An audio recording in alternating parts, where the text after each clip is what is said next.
Good evening, everyone. This is Rodney with the summary for Wednesday and the strategy for Thursday, August 30th, 2012.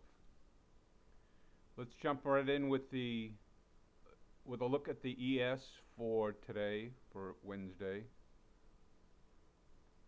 On the left-hand chart, you see the daily. It hit that upward resistance on August 21st. And slow rollover. It's right at the 8-period moving average. It's been trying. You see these long tails on all the candles going back 5 days, and including today. And it closed near the low of the day. If we look at the 21 on the right-hand side here, it bounced off on the 24th as on the daily.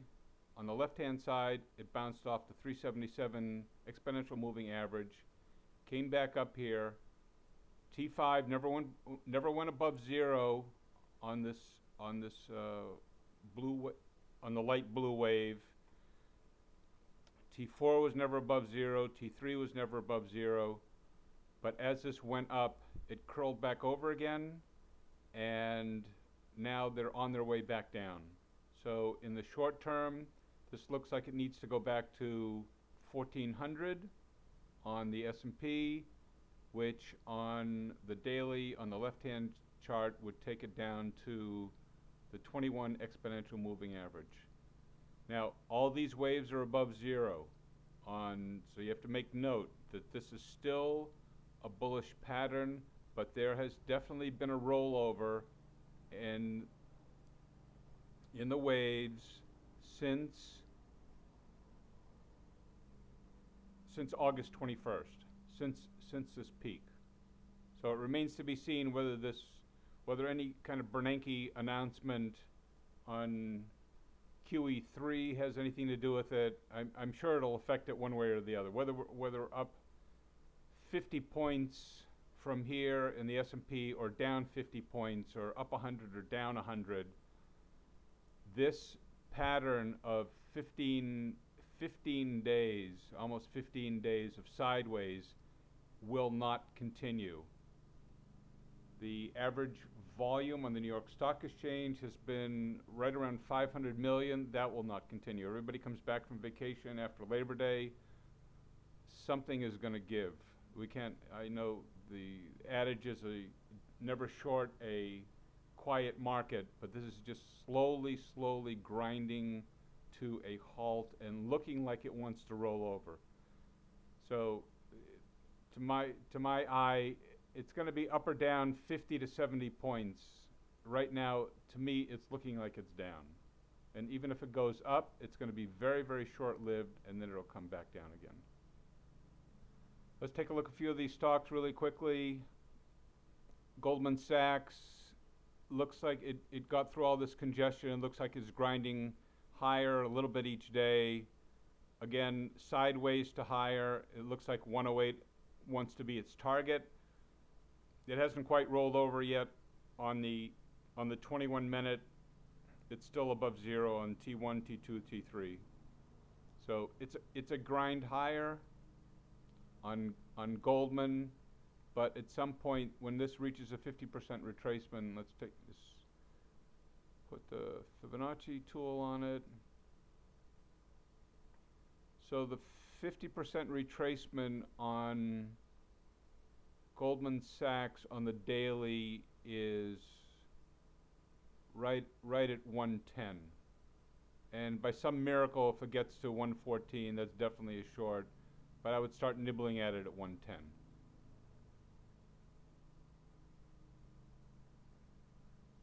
Let's look at Amazon.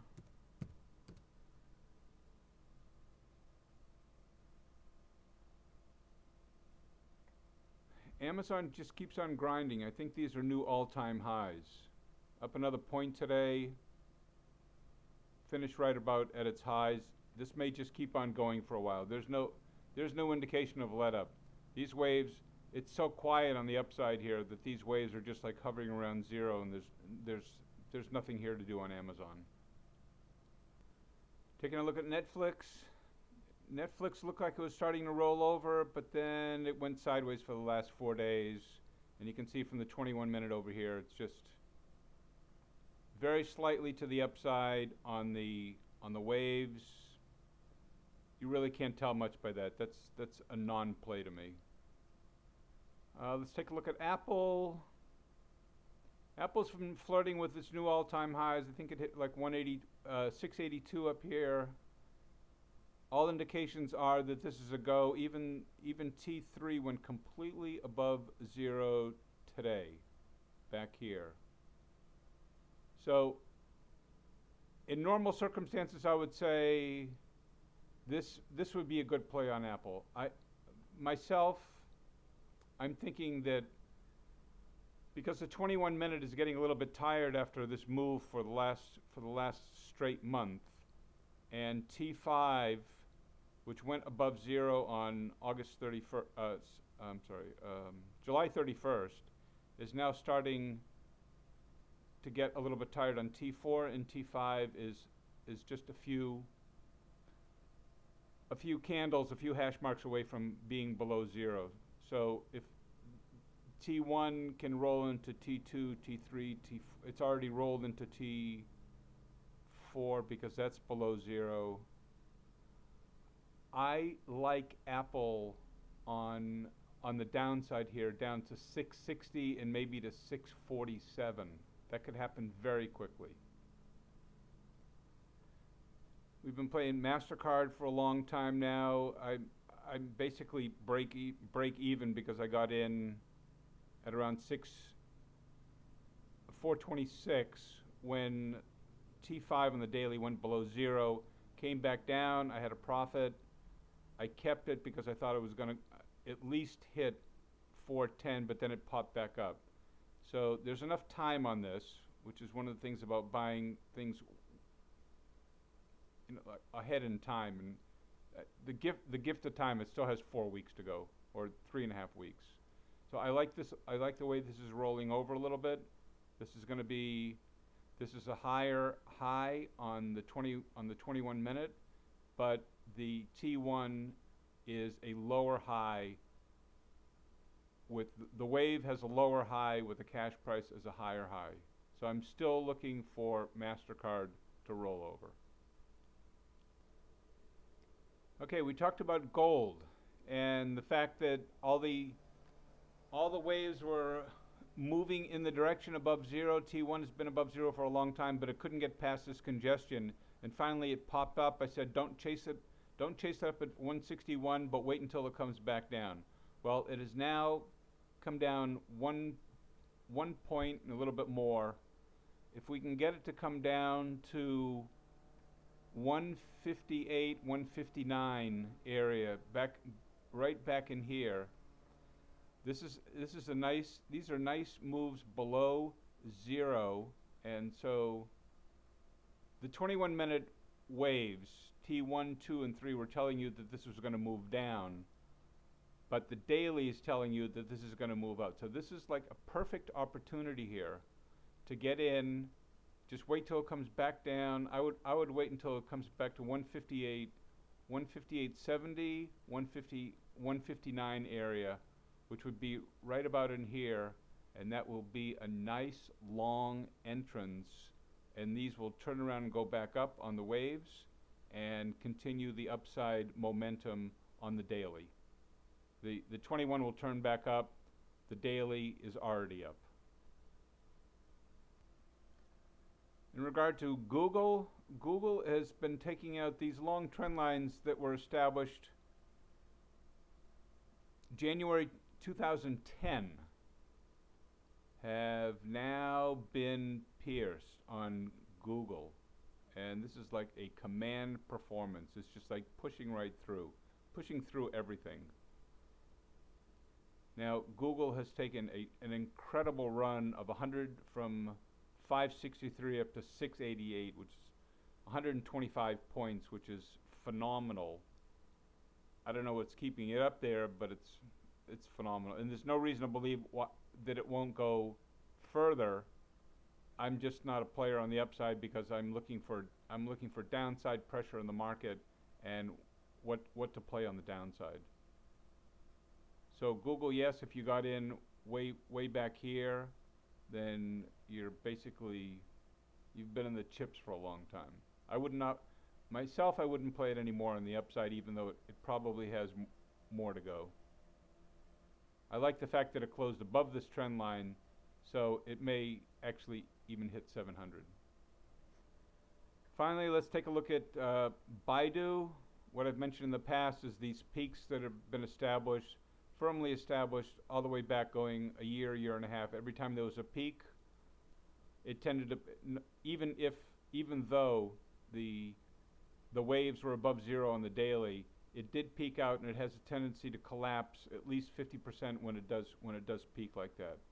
So what happened was that it came down. We got into 50 at the 50% retracement. Let's see here. This was a 50% retracement right in here at 134. Played that down to 110. I think I got out at 111. And then I mentioned that I thought on the 21-minute cash price that usually happens in groups of threes. So this was one move, this was two moves, and I actually got in right at 116.97 or 117.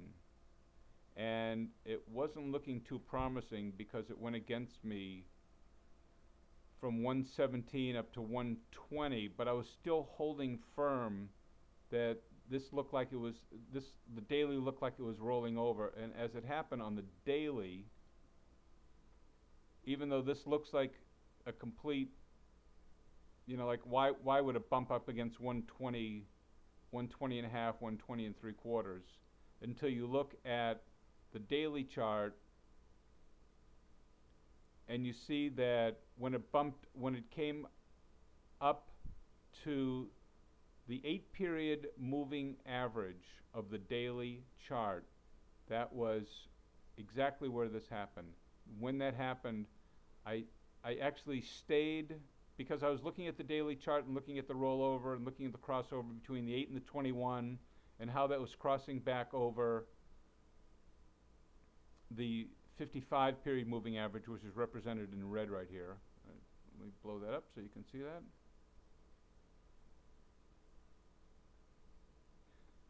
I rode this out. I did take a hit on it.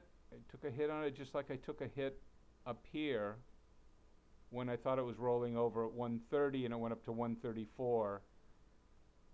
I took a hit for a while, but I stayed in it, and we got out at about 111, 110 and a half, 111, and then I shorted it back at 117. I shorted it back 117. It went against me 4 points, and then today it started collapsing. So let's look at a target for this. Since this is since the 21 cash price on the waves are now on their way, or well, T1 is below zero, T2 is getting there, T3, T4, T5 are either below or almost there. And now that